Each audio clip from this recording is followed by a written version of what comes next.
So I'm with you today, Hamish Campbell. You're a senior scientist at the National Geology and Nuclear Science Institute in New Zealand. You're also one of the geologists who are behind the theory of the continent of Zealandia. Correct. Can you tell us, please, how you started out on this project and what evidence you found that to support this theory? Right, well, it really goes right back to my MSc days at the University of Auckland. I embarked on a project that was supported by IGCP project number 8. And this was all to do with comparing the geology of New Zealand with that of New Caledonia. And my role was to study an area in New Caledonia. It was a mapping project.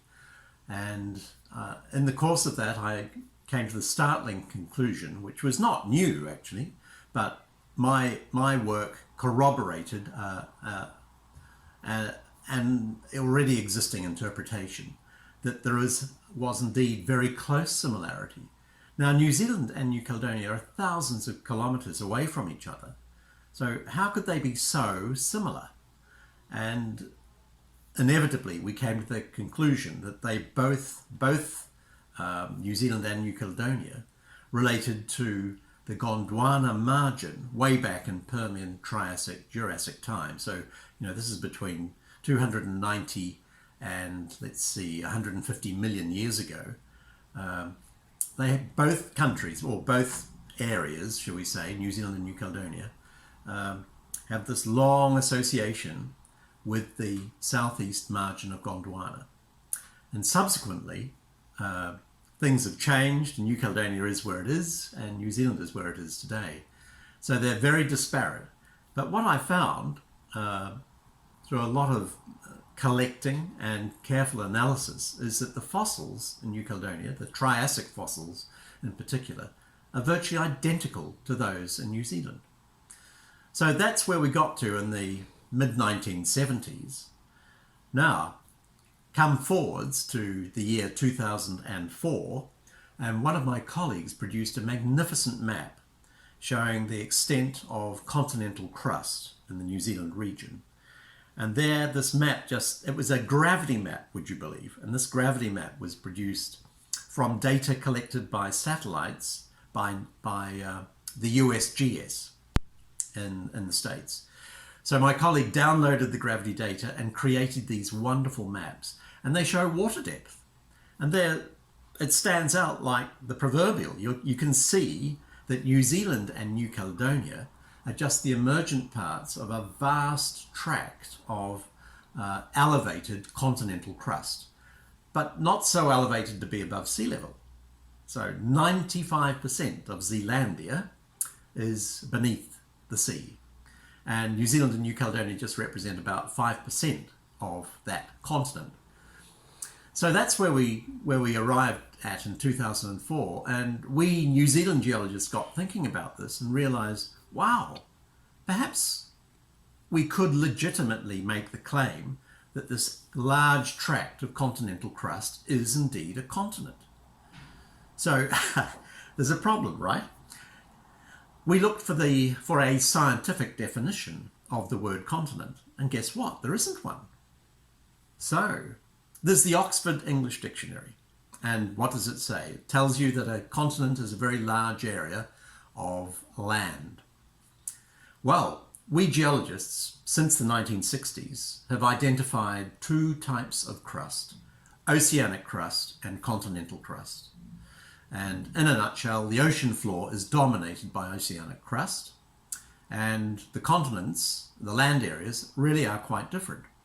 The crust that makes up the continents, or continental crust, is quite literally less dense and then therefore more buoyant than the denser oceanic crust. And so we got thinking about this, and we were aware that in 1995, an American geologist, Bruce Lyondike, had published a paper in which he used the word Zealandia to denote this tract of continental crust. he was actually working in Antarctica, and he needed a simple label to name, if you like, as a handle, a label for this tract of continental crust. And he called it Zealandia, published in 1995, and it stuck. We New Zealand geologists like the name. But we've got this problem. We needed a definition of continent that would be scientific. So in the beginning, we published a paper, 11 of us, in the beginning of 2017, so 2 years ago, in GSA Today, Geological Society of America Today. And in that paper, the most contentious thing we do is define the word continent. And we do so from a geological perspective. So the definition is that a continent shall exceed 1 million square kilometers. Firstly, it must be continental crust, right? It's a large tract of continental crust that exceeds 1 million square kilometers and is surrounded by oceanic crust. And Zealandia conforms with this definition. In fact, Zealandia is almost 5 million square kilometers. So it's still the smallest continent, right? But it's different from all the others because it is largely underwater, but still continental crust. And how long was Zealandia above water? Right, well, Zealandia was part of Gondwana, and up until about 85 million years ago, so up until, I suppose, late Cretaceous time. And what happened? A rift formed, and Zealandia, the continental crust of Zealandia, rifted away to the east from Gondwana with the formation of fresh oceanic crust of the Tasman Sea. So, and that process took about 30 million years. So the oldest oceanic crust in the Tasman Sea floor is about 85 million, and the youngest is about 55 million. So it just took 30 million years for the Tasman Sea floor, the oceanic crust in the Tasman Sea to form. And it's been dead ever since. There is no active rift between Zealandia and Australia. So then what happened? Well, then there was another rifting event, but instead of it being east-west, it was now north-south. So from about 35 million years ago, a new rift appeared between Antarctica and Australia and Zealandia. So that's so you could argue that the youngest continents on Earth are not Zealandia. They are indeed Australia and Antarctica, and Zealandia is the third youngest continent.